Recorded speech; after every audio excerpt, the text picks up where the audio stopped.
दिवंगत विनय नरवाल की पत्नी हिमांशी नरवाल को जो गाली गलौज हो रही है, जो उनका कैरेक्टर असैसिनेशन हो रहा है, उसका लेवल और ज़्यादा बढ़ चुका है। इतना घिनौना, इतना भद्दे लेवल तक ही आ चुका है।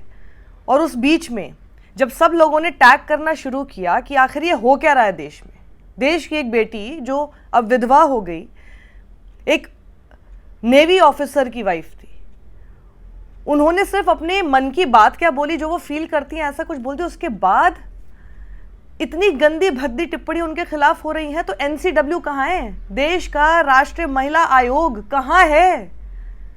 तो उसके बाद जाकर किसी कुंभकर्णी निद्रा से जागा, इतना टैग होने के बाद, इतना रिमाइंड कराने के बाद, जैसे खुद को कुछ पता नहीं चल रहा। उनको पता तो चल ही रहा है किनकी ये ट्रोल्स की फौज है, ये तो सब जानते हैं ना। जाके इन सब ट्रोल्स की प्रोफाइल देख लीजिए। और उसके बाद जो लिखती हैं राष्ट्रीय महिला आयोग की अध्यक्ष, वो और भी ज्यादा निंदनीय है, क्योंकि उस पूरी भाषा में एक तरह से जस्टिफिकेशन है उन लोगों के प्रति जो इस तरह से गाली गलौज कर रहे हैं, क्योंकि वो जनाब, वो सब लोग आक्रोशित हैं। वाह, जिसने अपना पति खोया है उससे ज्यादा आक्रोशित है ये अपने अपने एसी कमरों में बैठे हुए या पान की दुकान से बैठकर किसी को गाली गलौज करने वाले दो रुपली ट्रोल्स। इस देश का दुर्भाग्य है कि महिला आयोग से कुछ एक्सपेक्टेशन की जाए, क्योंकि जब वहां पर बैठी होंगी विजया राहतकर जैसी महिलाएं, तो उनकी भाषा इस तरह की होगी। जरा सुन लीजिए। जम्मू कश्मीर के पहलगाम में हुए आतंकी हमले में देश के अनेक नागरिकों की हत्या कर दी गई थी। इस हमले में अन्य लोगों के साथ लेफ्टिनेंट विनय नरवाल जी से उनका धर्म पूछकर उन्हें गोली मार दी गई थी। इस आतंकी हमले से पूरा देश आहत व क्रोधित है। ओके, लेफ्टिनेंट विनय नरवाल जी के मृत्यु के पश्चात उनकी पत्नी सुश्री हिमांशी नरवाल की उनके एक बयान के संदर्भ में सोशल मीडिया पर जिस प्रकार आलोचना हो रही है वो दुर्भाग्यपूर्ण है। शायद उनकी प्रतिक्रिया आक्रोशित लोगों को ठीक नहीं लगी होगी। सोचिए, ये जस्टिफिकेशन आ गया अब इनका। परंतु किसी भी प्रकार की सहमति या असहमति को सदैव शालीनता और संवैधानिक मर्यादाओं के भीतर व्यक्त किया जाना चाहिए। किसी महिला की वैचारिक अभिव्यक्ति या निजी जीवन को आधार बनाकर उसे ट्रोल करना उचित नहीं है। हर एक महिला की गरिमा और सम्मान मौल्यवान है। अब ये देखिए, जैसे कि ना इन्हीं के लोग हो, बच्चे नहीं होते जैसे, अरे नहीं इतना ज्यादा मत बोलो। हाँ ठीक है, बोलते हैं, आक्रोश में बोल जाते हैं, लेकिन एक लेवल तक बोलना चाहिए। उसके बाद इनको इनकी इस टिप्पणी पर, इनकी इस मूल्यवान टिप्पणी पर, जिसका बहुत बेसब्री से सबको इंतजार था, देश को इंतजार था, और बड़ा प्राउड फील कर रहा होगा ना देश इनके इस टिप्पणी के बाद, लोग किस तरह की प्रतिक्रियाएं दे रहे हैं वो मैं आपको दिखाऊंगी। पर उसके साथ ही आपको ये भी देखने की जरूरत है ये किस तरह की टिप्पणियों के बाद इनकी ऐसी निंदनीय पोस्ट सामने आई है और कैसे ये जस्टिफाई कर रही हैं उन आक्रोशित लोगों को। मोक्ष ऑफ मेन नाम से जाकर प्रोफाइल देख लेना, किसको प्रमोट कर रहा होगा ये आदमी और किसका भक्त होगा, आपको समझ में आ जाएगा। इनके इस पर जाके देखिए क्या लिखा हुआ है। एज पर हर बैचमेट्स, इनके बैचमेट्स के मुताबिक, she used to visit Kashmiri boys hostel Jhelum at JNU a lot, mostly late nights for study purpose. She had one very good Kashmiri male friend 50 kg weight who never used to take bath, both used to live together always. इस तरह का चरित्र हनन एक विधवा का किया जा रहा है सिर्फ इसलिए कि उन्होंने देश में शांति और अमन की अपील की और कहा नफरत मत फैलाइए देश के मुसलमानों और कश्मीरियों के खिलाफ। इतना चुभ गया इनको ये देखिए, Raj Raina, this woman must not get pension of her husband. तुम कौन होते हो ये डिसाइड करने वाले? आगे लिखते हैं, pension must go to his parents, her reaction is totally abnormal, his parents lost their son, loss of children is extremely painful, she will be fine with a new boyfriend और husband सून।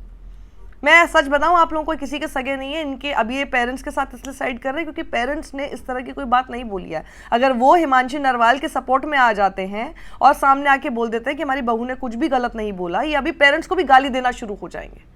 मोक्ष of man लिखता है, don't लीन इन विनय, मतलब इस तरह से जो झुका वो अपनी तस्वीर, उसकी शादी की तस्वीर का सोचिए इस तरह से भद्दे तरीके से इस्तेमाल कर रहे हैं। और वो जो झुका हुआ दिख रहा है उस एक तस्वीर में, उसमें उसको बोल रहे हैं कि ज्यादा झुको मत, और नीचे एक जय नाम का शख्स लिखता है, his Karma was great that he instantly got मोक्ष फ्रॉम सच अ। सोचिए कितनी गंदी भद्दी भाषा, गाली गलौज करने पर ये लोग आ गए हैं। The association didn't even last for a week, Om Shanti. और चौथा आप कमेंट देखिए किसी प्रेम पांडे का, I know Himanshi. She was student of MA CPS in SSS, JNU. She used to love Muslims a lot. Her daily habit was to visit Jhelum Hospital of JNU, a boys' hostel where mainly Kashmiris lived. She was in living relationships with Kashmiris. कितने गंदा level पर ये लोग आ गए हैं। और उसके बाद हमारे देश की यानी राष्ट्रीय महिला आयोग की अध्यक्ष जो खुद एक महिला हैं, उनकी टिप्पणी अब एक बार दोबारा पढ़ लीजिए और ज़रा देखिए कि जस्टिफिकेशन ऐसे इतने भद्दे कमेंट्स पर इनकी भाषा कैसी दिखाई दे रही है। कितना एकदम बिल्कुल जैसे प्लीड कर रही हूँ और साथ साथ ये भी बताने की कोशिश कर रही हूँ कि हाँ वो लोग तो आक्रोशित है। तो फिर किस तरह के कमेंट्स आ रहे हैं। रंजीत कटारिया लिखते हैं, वो आक्रोशित लोग अपना आक्रोश सरकार पर निकाल कर दिखाते, वहाँ सवाल करने पर तो आक्रोश ठंडा पड़ जाता है। मासूम बेटियों को निशाना बनाया जा रहा है। ये सब सरकार प्रायोजित है ताकि उनके ऊपर से जिम्मेदारी का सवाल हटाया जा सके। राजेश कामले पूछते हैं और लिखते हैं, आपका वक्तव्य उतना ही दुर्भाग्यपूर्ण है जितना हिमांशी के बारे में 2 रुपए के ट्रोल कह रहे हैं। देश का दुर्भाग्य है, आप लोगों के दिमाग में सड़ांध है, उसे कोई साफ नहीं कर सकता। एक और ट्विटर हैंडल लिखता है, मैडम ट्वीट करने से बेहतर है कि जो सच आपके सामने है उस पर सीधी कार्रवाई करें। उठाइए उन बहन के लंपटों को जो गाली गलौज और गंदगी फैला रहे हैं। जब तक आपके हाथों से इंसाफ नहीं होगा तब तक आपके शब्दों पर भरोसा कैसे करे कोई।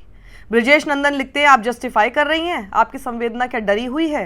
ये कुछ लोगों ने तो लिखा है, रहने दो madam, why did you even bother. अगर ऐसा ही आपको जवाब लिखना था, आपने तकलीफ भी क्यों की, तकल्लुफ मत कीजिए मैडम, बैठे रहिए, शांति ठीक थी। फिर तो आप अगर ऐसा ही जवाब देना था तो मैडम कोई एक्शन लोगी अब कि बस हो गया। आमिर खान मंसूरी लिखते हैं, प्लीज रिजाइन। कहाँ रिजाइन हो रहा है।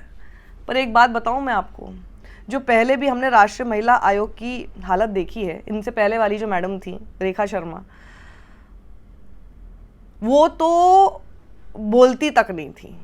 तो मतलब मैं सच बताऊं, हमारी हालत अब ये हो चुकी है कि बहुत ख़राब परफॉर्मेंस और ख़राब परफॉर्मेंस के बीच में हमें चुनना पड़ रहा है और ख़राब के साथ जाकर हम थोड़ा सा सुकून महसूस कर रहे हैं कि बोली तो सही, वरना तो नहीं भी बोलते, नहीं भी कुछ करते, लगे रहो ट्रोल्स, बोलते रहो। बड़ा मज़ा आ रहा है पीछे से देखकर, इस तरह का एटीट्यूड भी चलता रहता ना तो मुझे इस बात पे कोई हैरानी नहीं है, क्योंकि ये हो सकता था। ऐसा ही हमने होता हुआ भी देखा। सोचिए क्या दिन आ गए हैं। देश की महिलाओं का क्या हाल होगा जब इस तरह से आक्रोशित लोग जस्टिफाई किए जाएंगे देश के महिला आयोग द्वारा।